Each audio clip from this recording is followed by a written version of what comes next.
সেই নিমাই শ্রীকৃষ্ণ চৈতন্য নাম নিয়ে মহাপ্রভু হয়ে শান্তিপুরে এসেছে।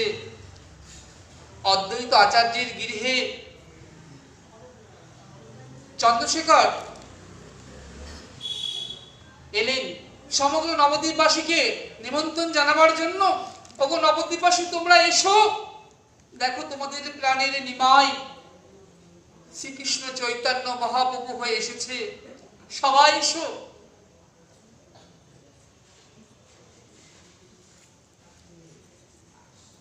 বললেন সকল নবদ্বীপবাসীকে আনবেন শান্তিপুরে, কিন্তু বিষ্ণুপ্রিয়াকে আনবেন না যেন, কারণ সন্ন্যাসীর প্রকৃতির মুখ দেখা বারণ। অর্থাৎ যিনি সংসার ত্যাগ করে চলে গিয়েছেন সংসার ছেড়ে, সেই সন্ন্যাসী কখনো নারীর মুখ দেখেন না, অর্থাৎ দর্শন করেন না। চন্দ্রশেখর আচার্য এসেছেন একটা পালকি নিয়ে। শশীমাকে অনুনয় করলেন, তোমার প্রাণ দুলারা এসেছে।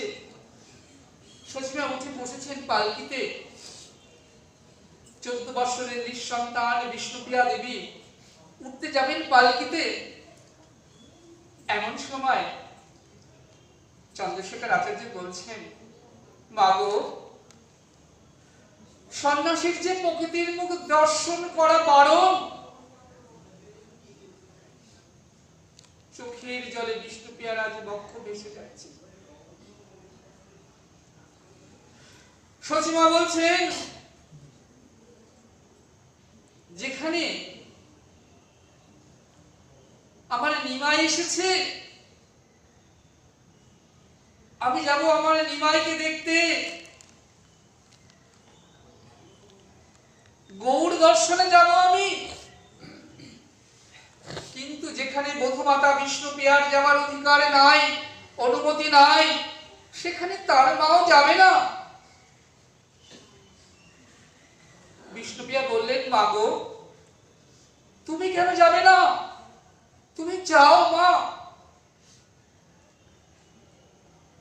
দুঃখকে আমি ভয় পাই না মা।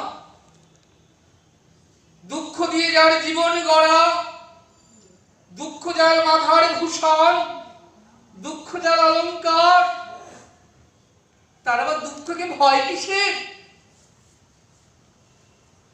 তুমি যাও তোমার ছেলেকে দেখতে। তুমি কেন যাবে না মা? বহু অনুনয় বিনয় করে মাকে তুলে দিলেন পালকিতে।